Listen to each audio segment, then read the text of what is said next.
దేవుని పరిశుద్ధ నామానికి స్తోత్రాలు. ఈ రోజున జకర్యా గ్రంథము 6వ అధ్యాయము.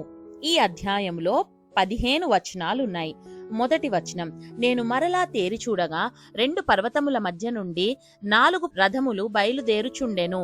ఆ పర్వతములు ఇత్తడి పర్వతములై ఉండెను. రెండవ వచనం, మొదటి రథమునకు ఎర్రని గుర్రములు, రెండవ రథమునకు నల్లని గుర్రములు. మూడవ వచనం, మూడవ రథమునకు తెల్లని గుర్రములు, నాలుగవ రథమునకు చుక్కలు చుక్కలు గల బలమైన గుర్రములుండెను. నాలుగవ వచనం, నా ఏలినవాడా, ఇవేమిటి అని నాతో మాటలాడుచున్న దూతను నేనడుగగా. ఐదవ వచనం, అతడు నాతో ఇట్లనెను, ఇవి సర్వలోకనాథుడగు యెహోవా సన్నిధిని విడిచి బయలువెళ్ళు ఆకాశపు చతుర్వాయువులు.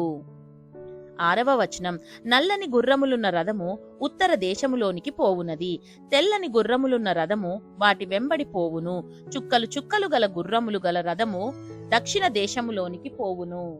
ఏడవ వచనం, బలమైన గుర్రములు బయలువెళ్లి లోకమంతట సంచరింప ప్రయత్నింపగా పోయి లోకమందంతటా సంచరించుడని అతడు సెలవిచ్చెను గనుక అవి లోకమందంతటా సంచరించుచుండెను.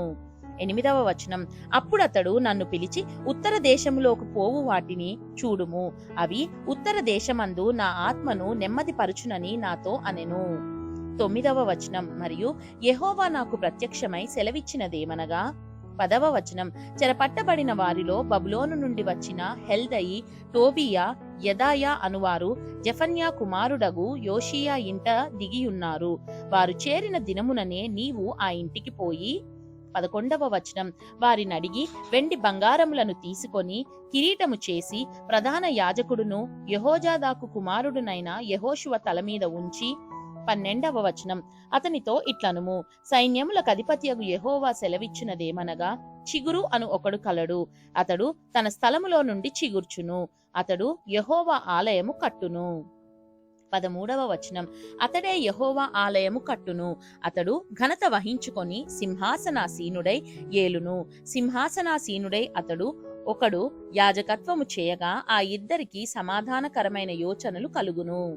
14వ వచనం, ఆ కిరీటము యెహోవా ఆలయంలో జ్ఞాపకార్థముగా ఉంచబడి హేలేమునకును టోబియాకును యెదాయాకును జెఫన్యా కుమారుడైన హేనూనకును ఉండును. 15వ వచనం, దూరముగా ఉన్నవారు వచ్చి యెహోవా ఆలయంను కట్టుదురు, అప్పుడు యెహోవా నన్ను మీ యొద్దకు పంపెనని మీరు తెలుసుకొందురు. మీ దేవుడైన యెహోవా మాట మీరు జాగ్రత్తగా ఆలకించిన ఎడల ఈలాగు జరుగును.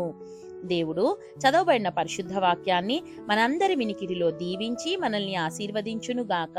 ఆమేన్.